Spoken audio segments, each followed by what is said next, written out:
अमन 20 साल का था, लेकिन बचपन में पोषण ना मिलने की वजह से उसकी हाइट कम रह गई थी। आसपास के सभी लोग उसका मजाक उड़ाते थे।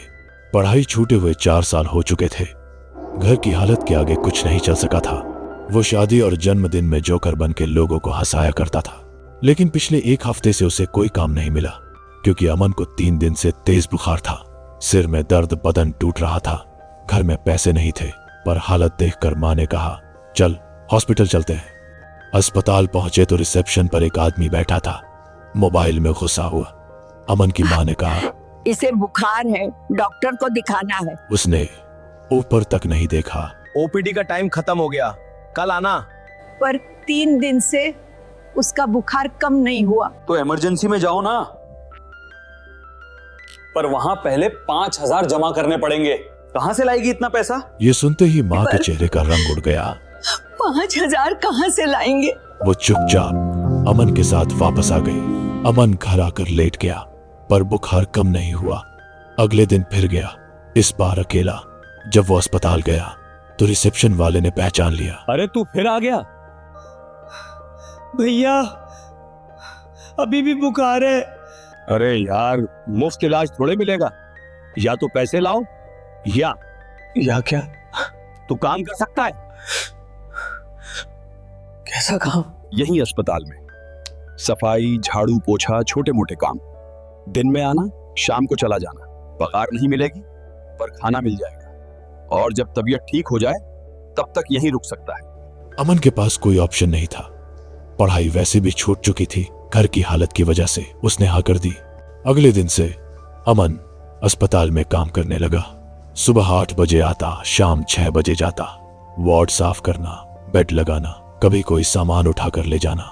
उसकी उम्र तो 20 थी, पर दिखता बहुत छोटा था। कुपोषण और मेहनत ने उसे कमजोर बना दिया था।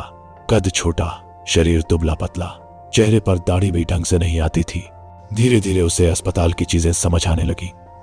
किस वार्ड में कितने मरीज हैं, कौन सा स्टाफ कब आता है, किस टाइम डॉक्टर राउंड लगाते हैं।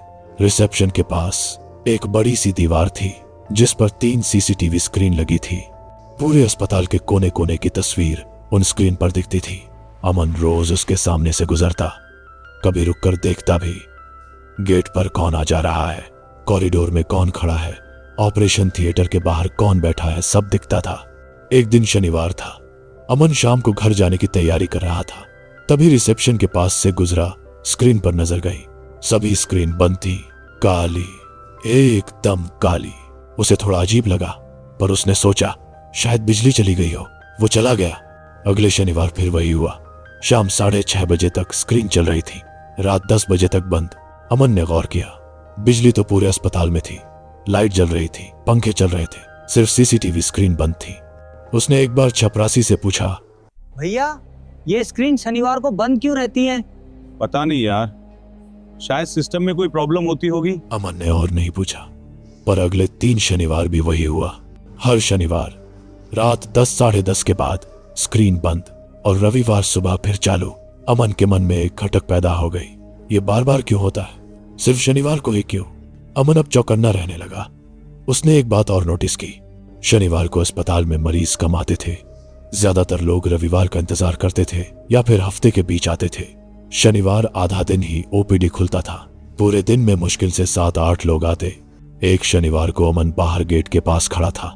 उसने देखा एक लड़का आया, उम्र करीब 20-21 साल।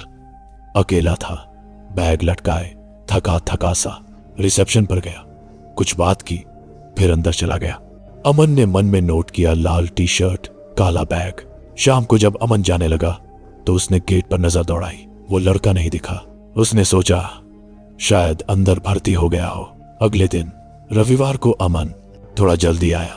उसने पूरे अस्पताल में नजर घुमाई, वार्ड में, कॉरिडोर में, बाहर बेंच पर। वो लड़का कहीं नहीं था। अमन ने रिसेप्शन के रजिस्टर में झांका, शनिवार की एंट्री देखी, कुल 6 नाम। लाल टी शर्ट वाले का नाम नहीं था। अमन को अजीब लगा, उसने साफ देखा था उसे अंदर जाते हुए। फिर से अगले शनिवार, इस बार एक लड़की आई, उम्र 19-20, सफेद कुर्ता, जीन्स, चेहरे पर परेशानी थी। अमन ने फिर गौर से देखा, शाम को वो भी गायब।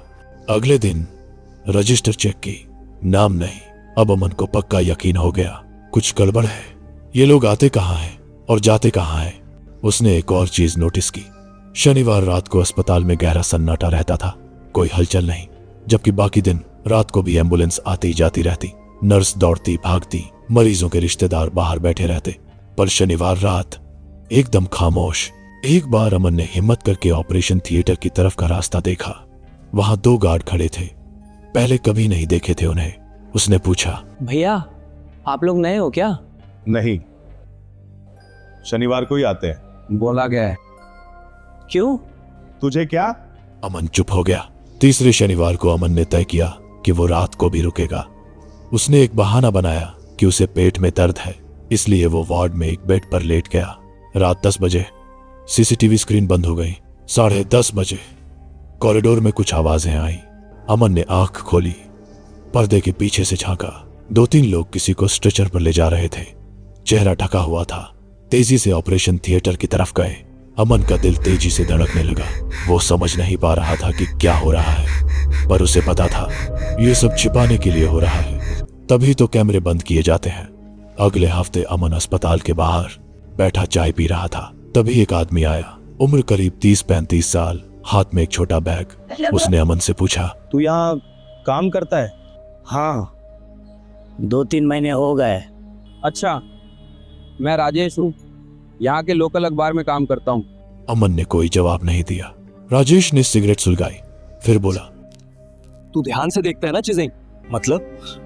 मतलब ये कि तुझे दिखता है कि यहाँ क्या हो रहा है? अमन थोड़ा सतर्क हो गया। मुझे कुछ नहीं पता।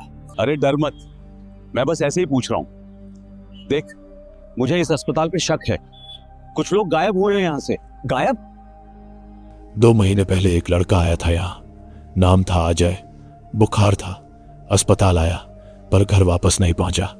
परिवार वालों ने यहाँ पूछा तो कहा गया कि कोई ऐसा मरीज आया ही नहीं। अमन के रोंगटे खड़े हो गए। राजेश ने आगे कहा, ऐसे 3-4 केस मिले हैं मुझे, सभी शनिवार को आए थे। हाँ, मैंने देखा है, शनिवार रात को वहां अजीब आवाजें आती हैं और सीसीटीवी बंद रहते हैं। राजेश की आंखें चमक उठी। तो पक्का देख रहा है? हाँ, हर शनिवार। और रजिस्टर में भी नाम नहीं होते? नहीं। सुन, तू मेरी मदद करेगा? तुझे बस अंदर से चीजें देखनी है, रिकॉर्ड करनी है। मैं तुझे एक छोटा सा कैमरा दूंगा। नहीं नहीं, मैं नहीं कर सकता। अगर पकड़े गए तो? कोई नहीं पकड़ेगा, तू बस एक बार ट्राई कर। अगर डर लगे तो मत करना। अमन ने 3 दिन सोचा, फिर एक दिन राजेश से मिला। राजेश ने उसे एक पेन दिया। इसमें कैमरा लगा है, बस इसे अपनी जेब में रख लेना। ऑन ऑफ की जरूरत नहीं, ये अपने आप रिकॉर्ड करता रहेगा। अमन ने डरते डरते पेन ले लिया। अगला शनिवार आया। अमन सुबह से ही घबराया हुआ था। उसने पेन को शर्ट की जेब में रखा, ऊपर से एक रुमाल ठूंस दिया ताकि दिखे नहीं। पूरे दिन उसका दिल जोर जोर से धड़कता रहा। हर बार जब कोई उसकी तरफ देखता, उसे लगता कि पकड़ा गया। शाम 6:30 बजे अमन ने देखा एक लड़का आया, उम्र करीब 21-22 साल, नीली शर्ट, काली जीन्स, चेहरा सामान्य था, बस थोड़ा बुखार लग रहा था। रिसेप्शन पर बात हुई, फिर वो अंदर गया। अमन ने मन ही मन तय किया, आज इसी का पीछा करना है। रात 10 बजे स्क्रीन बंद हो गई। अमन ने फिर से बहाना बनाया और वार्ड में लेट गया, पर इस बार उसने आंखें बंद नहीं की, सतर्क था।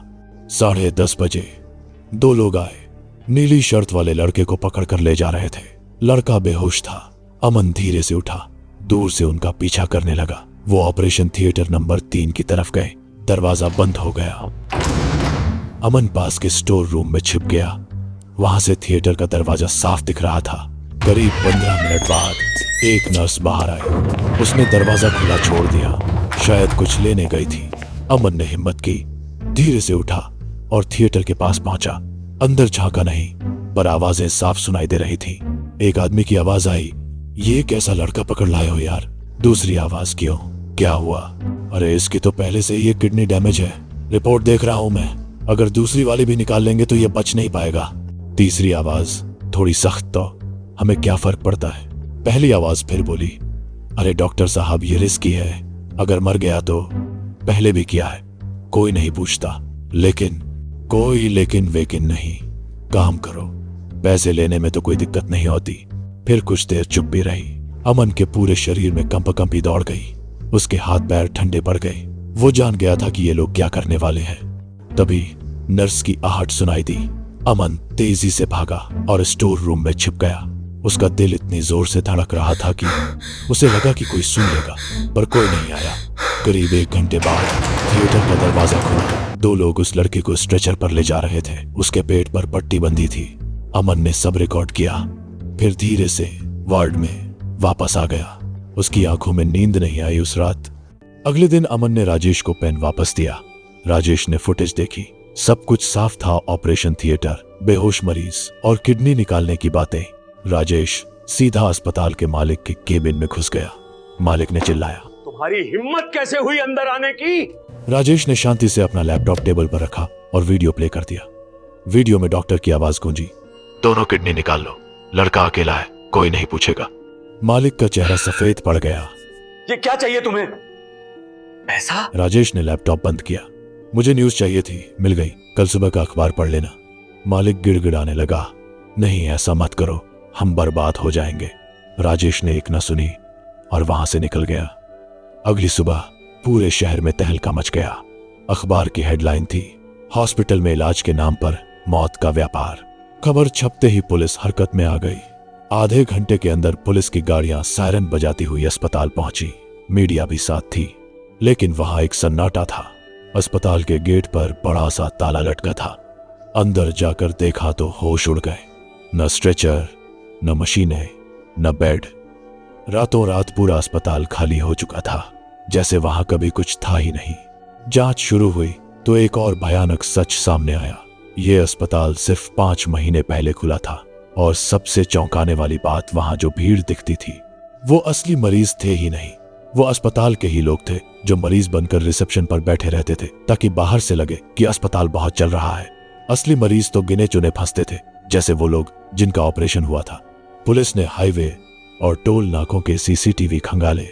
1 महीने की कड़ी मशक्कत के बाद पुलिस को सफलता मिली। नेपाल बॉर्डर के पास एक छोटे से गांव से उस डॉक्टर को पकड़ा गया जो ऑपरेशन करता था। जब उसकी पहचान खुली तो पुलिस भी हैरान रह गई।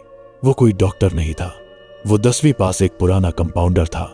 उसने कहीं से थोड़ा बहुत काम सीखा था और डॉक्टर बनकर सर्जरी कर रहा था। यही वजह थी कि जिन लोगों का उसने ऑपरेशन किया उनमें से ज्यादातर की मौत इन्फेक्शन या गलत नस कटने से हो गई थी। वो इलाज नहीं, कसाई का काम कर रहा था। इस खुलासे के बाद अमन की गवाही सबसे अहम साबित हुई। कुछ दिनों बाद राजेश ने अमन को अपने ऑफिस बुलाया। तू हीरो है यार, तेरी वजह से एक फर्जी डॉक्टर और पूरा गिरोह पकड़ा गया। चल आज अखबार में तेरी फोटो छपवाते हैं। अमन ने धीरे से मना कर दिया, नहीं भैया, मुझे ये सब नहीं चाहिए। क्यों? तूने इतना बड़ा काम किया है, दुनिया को पता चलना चाहिए। मैंने कुछ नहीं किया, बस जो गलत था उसे सही करने की कोशिश की। राजेश ने पूछा। अब क्या करेगा? अमन ने खिड़की से बाहर देखा। काम ढूंढूंगा, पढ़ाई करूंगा, जिंदगी जीऊंगा। अमन वहां से चला गया। उसे पता था कि असली हीरो वो नहीं, वो सोच थी जिसने उसे झुकने नहीं दिया। अमन ने अपनी जान की परवाह किए बिना उस झूठ का पर्दाफाश किया। लेकिन सोचिए, क्या हमारे आसपास भी ऐसे क्लिनिक या अस्पताल हैं जो अचानक खुले हैं और संदिग्ध लगते हैं? जागरूकता ही बचाव है।